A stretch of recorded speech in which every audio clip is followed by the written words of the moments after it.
Historically, we can trace the abolishment of chattel slavery in this country back to the systematic, concrete, and organized effort of those who opposed slavery and gave birth to a movement, the abolition movement. The movement was not one thing, it took many forms. And we're now seeing a similar movement growing throughout the world and around ending mass incarceration, the new chattel slavery, and the prison industrial complex, the new plantation. We see the fight to dismantle these oppressive systems with the Citizen Project 50 Years in a Wake Up, with the organizations like CURB, FAM, and more, all of which serve to educate, mobilize people into a fighting formation to oppose fascism, racism, and capitalism. One group fighting this fight in the state of Louisiana is called VOTE, Voices of the Experience, a grassroots organization founded and ran by formerly incarcerated people, their families, and their allies. They also have a C4 political arm called VOTE, Voters Organized to Educate, which I would characterize as Baton Rouge Fighting Formation Brigade. Joining me to talk about some of their works and their latest initiative, which is focused on stopping the construction of the controversial Phase 3 mental health wing at New Orleans Parish Jail in Louisiana, is Norris Henderson, Executive Director and founder of VOTE, and Ronald Marshall, Chief Policy Analyst of VOTE. Welcome to Rattling the Bars, Norris and Ronald. Come on. Let's start with you, Norris. Tell our audience a little bit about yourself and who you are and what VOTE is. My name is Norris Henderson. I'm the Executive Director and founder of VOTE, which is the acronym for Voice Experience. This organization was actually founded while I was in prison. We progeny of the Anglo Special Civic Project, which was like the political arm inside the prison. I got out in 2003, and 1 year to the date after my release, I incorporated VOTE. And for the last 20 years, man, we've been kind of like, trying to be that drum major, man, in the sense of how do we change and disrupt this criminal legal system way that it exists. Okay. And Ronald? Yeah, my name is Ronald Marshall, Chief Policy Analyst at VOTE. I was formerly incarcerated, been home 2 years now, but on the inside, I was also a part of the Anglo Special Civic Project. And when you're in prison, you feel a certain way about the system. And upon my release, I just felt like, hey, this is the best thing for me to do is get involved with this work and try to change and disrupt the practices that's harming our communities. So I've been doing this work a little over about 25 years now. Right. And Comrade George Jackson said that in his essay Towards United Front, he spoke about the sheer numbers of those of us incarcerated and the correlation between those of us incarcerated and those of us that identify with those of us that are incarcerated. It just make common sense that we were organized. And when he was making this analysis, he was talking about like 1 million people. We're talking about 2.5 million people and growing. Let's talk about some of the works that VOTE is doing as we evolve into talking about the latest initiative y'all taking around Phase 3. What's some of y'all things that y'all are doing, Norris? One of the main issues around Phase 3 is they want to add, well, let me back up. Phase 3 is an addition to the Orleans Justice Center. We used to call it Orleans Parish Prison. Now you call it the Orleans Justice Center. And after Hurricane Katrina, the jail was really damaged from the floodwaters.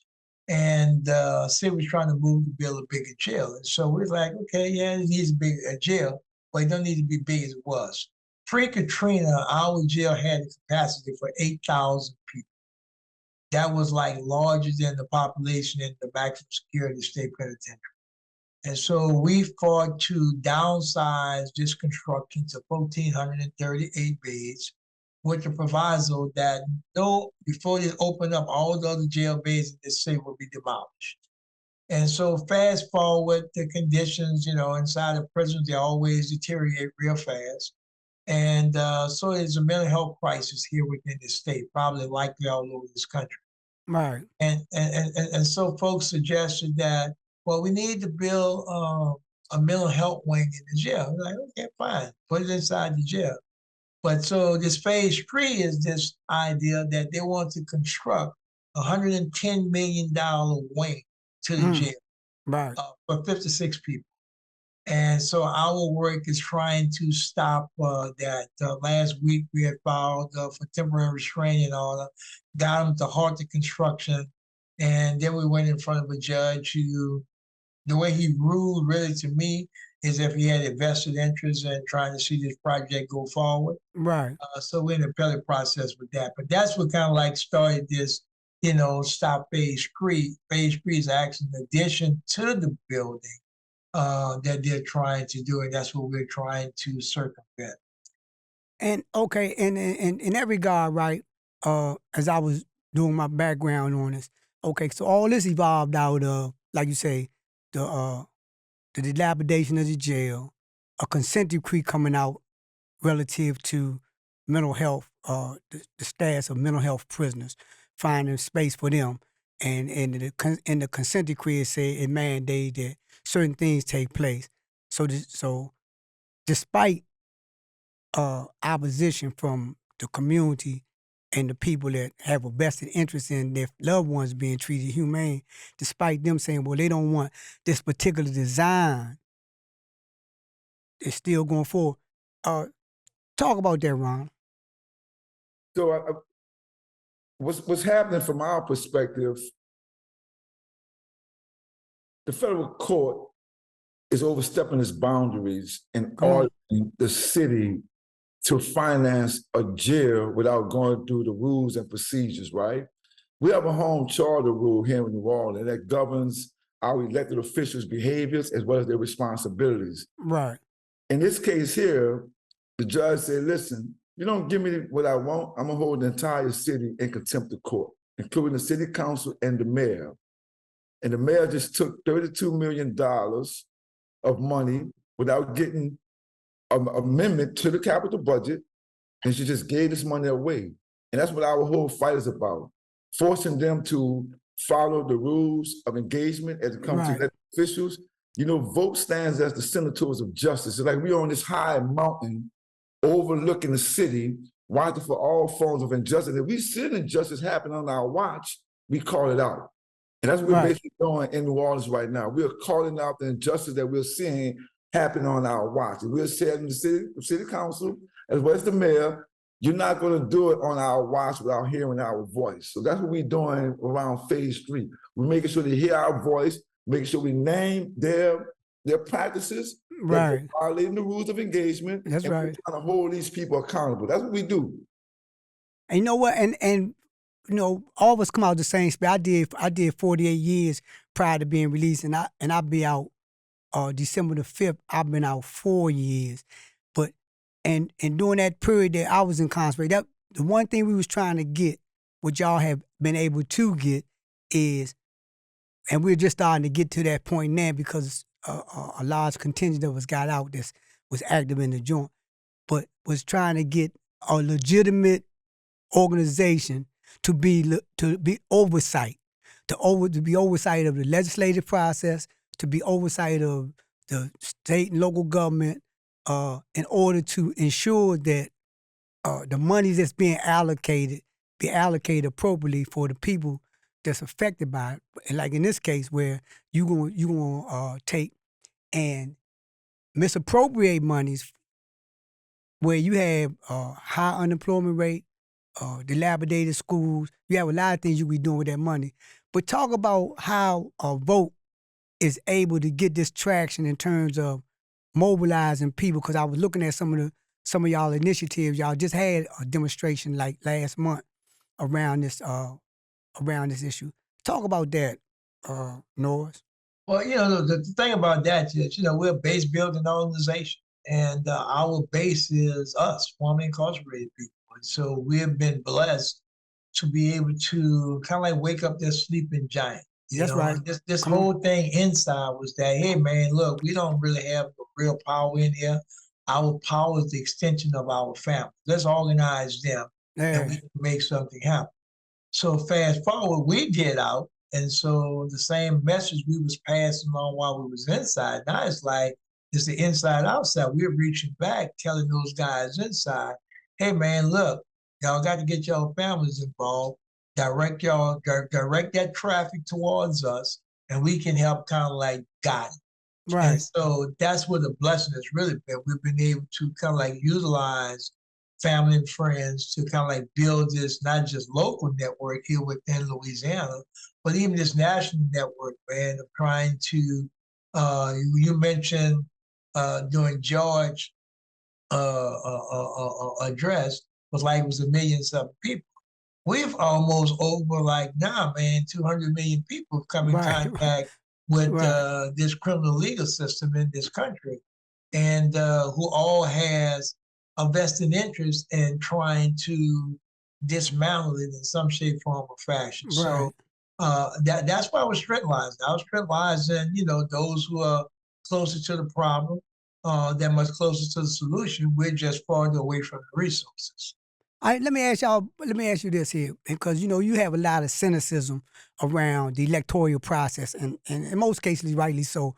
I was just listening to the other day where Biden is in trouble, so Pamela Harris went to the black community and drum beating for the black community to get involved in electoral process.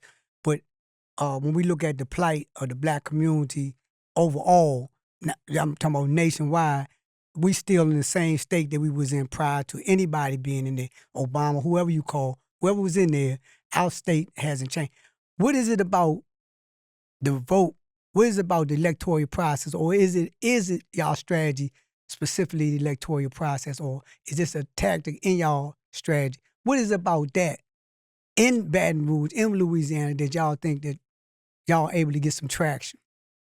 Either one of y'all can answer that. Yeah, so Good, we have Ron, you can have. go ahead, Mr. Norris. No, you can go ahead. Go ahead. So we have a saying in New Orleans. We based in New Orleans, Lafayette, and Baton Rouge. Right now, Mr. Norris and myself is sitting in New Orleans. And we have a saying within our organization that if we cannot change the policies, we focus on changing the policy makers. So the electoral cycle is like first on our agenda. That's where we go to. That's our work. We look at our leadership and we identify the people who do not belong in those positions. We organize in their districts to unseat them and seat the people we believe whose mission align with vote's mission. So yeah, voting, the electoral process, this is our wheelhouse. This is what we do every day. You know what? I like that. I like that strategy because, and I was kind of thinking that's where y'all was at in that regard, because I recall that in the Black Panther Party, at one point when we circled our wagons and made Oakland our base of operations, the strategy that came out of that was that because we had a cadre of people throughout the country that was educated, politically educated, they could go out into their communities and organize their communities in the fashion to help develop what George called autonomous infrastructure. But more importantly, it gave direction. And and Bobby Seals ran for mayor. It wasn't him running for mayor that he thought he was going to get elected mayor. It was mobilizing the people to understand just what you just said, either impacting the policies or changing the policy makers. In that regard, I think y'all had one victory where y'all had, and Ms. Norris, you can talk about this, where y'all had the sheriff was elected and as advocating for changes in this whole jail situation. Talk about that.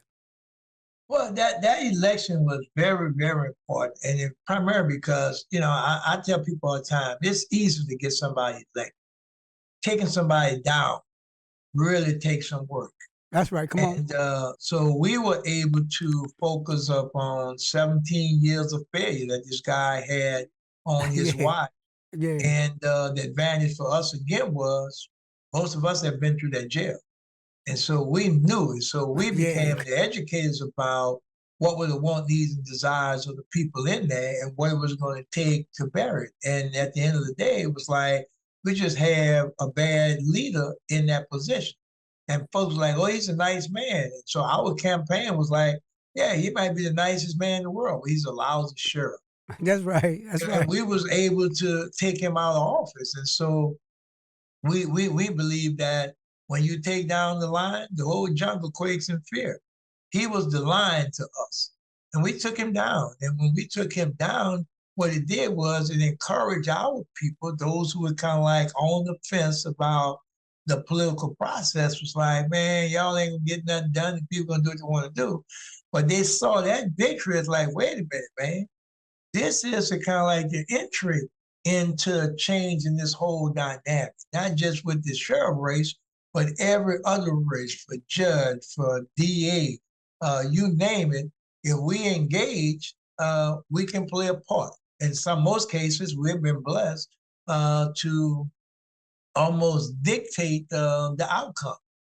And so, yeah, we really high on the civic engagement piece of it. Yeah, y'all, and in that regard, right, I could see the correlation between that and the civil rights movement in regard to mobilization, not so much as into a lot of maybe some questions of tactics, but the mobilization. And I think from when I'm looking at y'all, I can see y'all tactics in terms of being effective because, like you say, we're concentrating on those who are impacted. Right. If you come to me and if you saying you want to change, get the jail policies changed, it's not hard for a person that slept in one of them cells that was denied medical treatment, that had garbage for food, was in a gladiator type environment. It's not hard for them to be able to tell somebody that vote, say, look, you need to vote to get these people out of here because if not, my grandson might wind up in that jail or your great-grandson might wind up in that jail. But talk about this C4. What's C4? The C4 organization is our political arm of our organization. Our C3 is, the base building doing the organizing. Our C4 allows us to actually do election year. We can actually campaign against people. We can endorse people. And that's kind of like really been our strength in the sense of if we can't change the policy, we change the policy maker. But our C4 is, it's a nonprofit. Also, the difference with the biggest difference between the C3 and the C4 is the fact that you can do more political activity than you can do with your C3.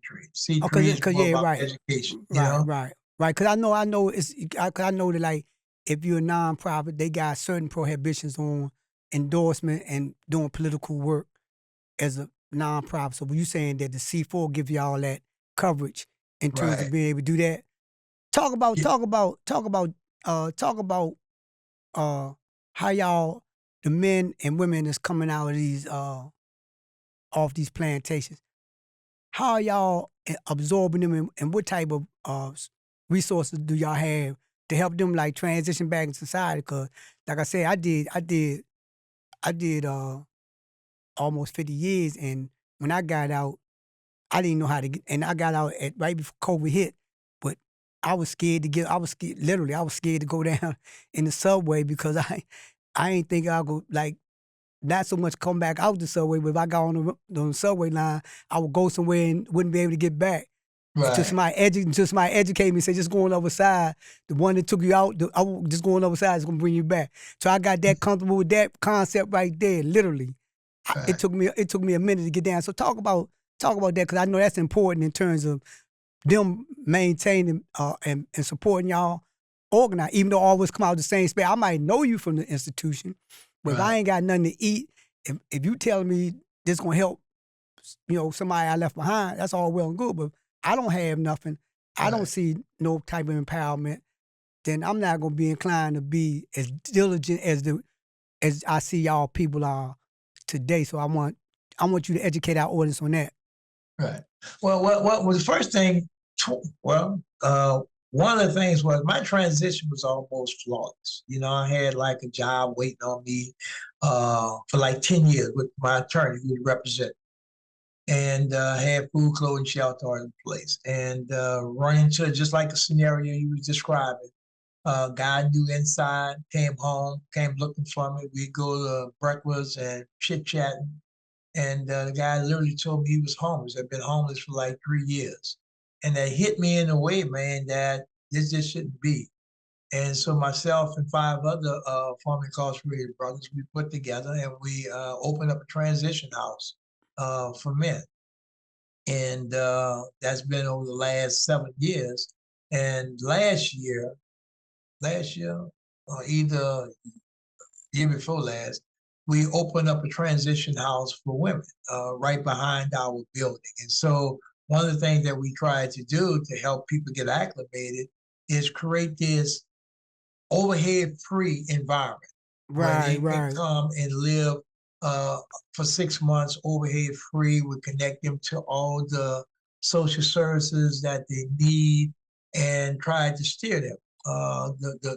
And like I say again, we've been blessed, but what has happened, our work has kind of like created a burden in the sense that, which is a good one, that we were able to get some legislation passed over the last 7, 8 years that our people start flooding out.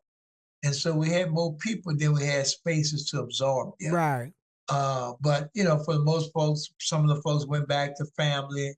Some of them are maybe still couch hopping, but, you know, that's one of the things, because we can self-identify with the want, needs, and desires of people coming out. And it gave, the other thing I think more than anything else is that we provide camaraderie in the sense that nobody else can give it. Because like the example you gave about coming out, trying to hit the subway at the beginning of COVID, it's like, holy shit, what I'm about to get myself into. And it's like, so we're kind of like that shoulder in the ear to help them navigate this terrain. You know, that, hey, man, I'm not out here by happenstance. You know, there's a roadmap that we have built. Right. And that roadmap is built on success. Right. And so that's what we kind of do. And we, you know, we do a lot of going back inside, teaching and preparing guys. That's what Ronald does, kind of like on the weekends. He go back inside trying to get these guys mentally ready to come back out here. So when they come out here, it's not like the cultural shock of, you know, because we've got some of our guys been gone 50. We just got one just got out. He's been down 60 years, you know? Yeah, that's so that's a, you know, a whole different world that you come into, you know? And so yeah. But no, that's what we are. Go ahead, Ron. I'm sorry. Yeah, so yeah, just to speak to your point, before the guys and women even come out of prison, we engage them by going back into the prison. Mr. Norris, through Vote, we've hired a JPay team. And this team here at Vote, their only job is to communicate with brothers and sisters on the inside. I'm talking about 900 men and women on JPay who we communicate with on a weekly basis, like at least 3 times a week. We send in emails, answer emails back and forth. And to Mr. Norris' point, I go into prison on the weekends. I teach a trauma-informed curriculum because I know how prison is like PTSD on steroids. That's right. It injures every basic human need that we have. And my goal is to go in prison and teach these guys how to survive. I'm trying to save their lives because one of the links associated with trauma is it causes medical conditions. That's right. A lot of people who are dying in prisons, they're dying as a result of high stress levels. That's right. You know, so my goal when I go into prison, I'm trying to save your life talk about the impact and effects of trauma. And so you want to come home, but I'm going to give you a blueprint so that you can come home and into the society, and then you can have access to all the resources. But first, you got to get out here. That's right. You know, and you know what? And you know what? And as we close out, right? I just want to say this, and I'm gonna give y'all last word on it.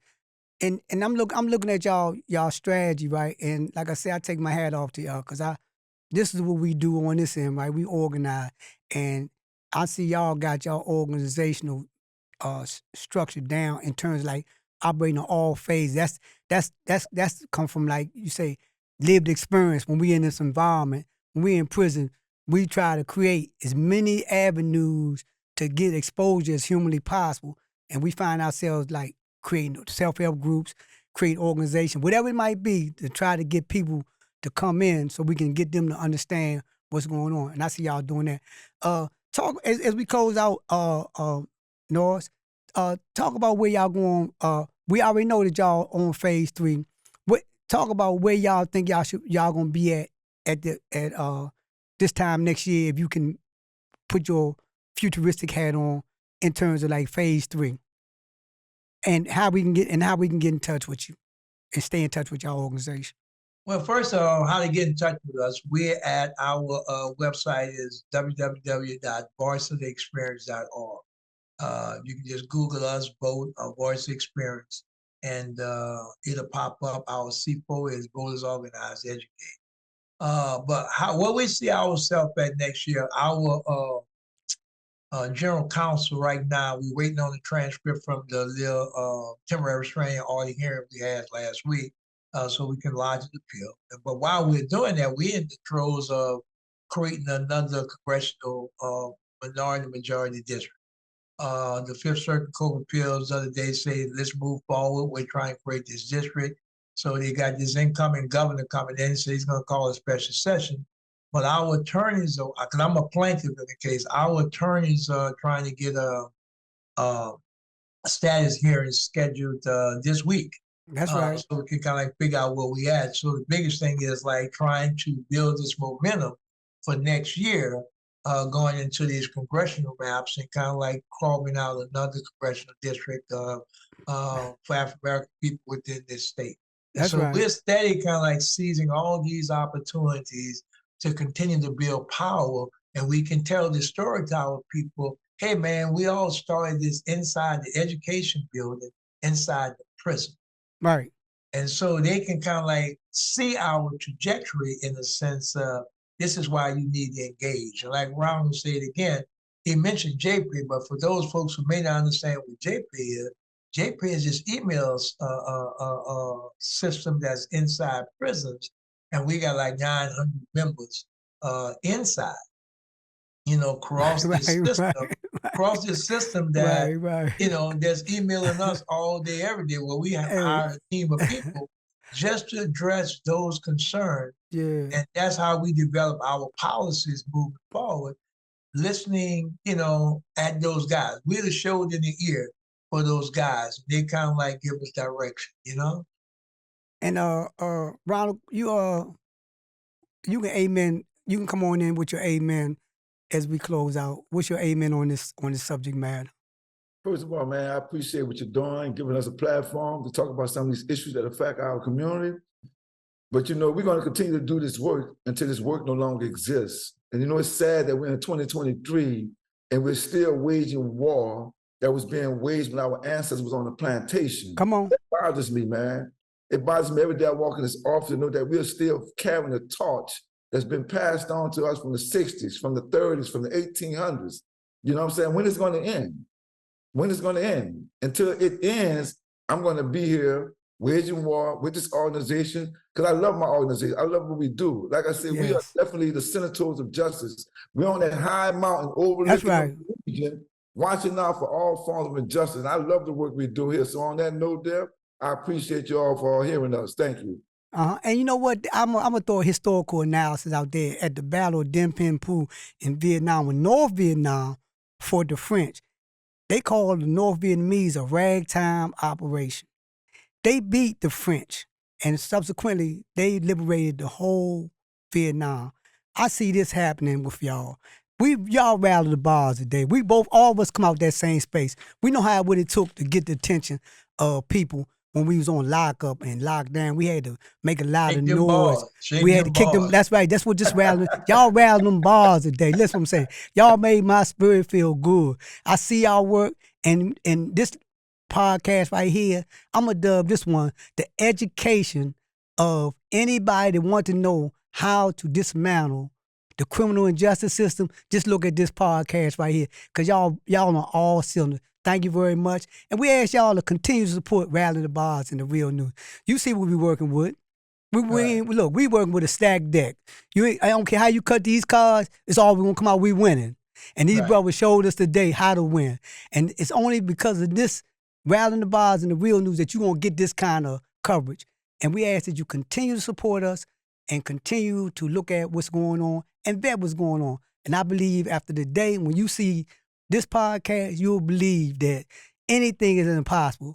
And I think the analysis is you move the mountain one shovel at a time. Thank you very much.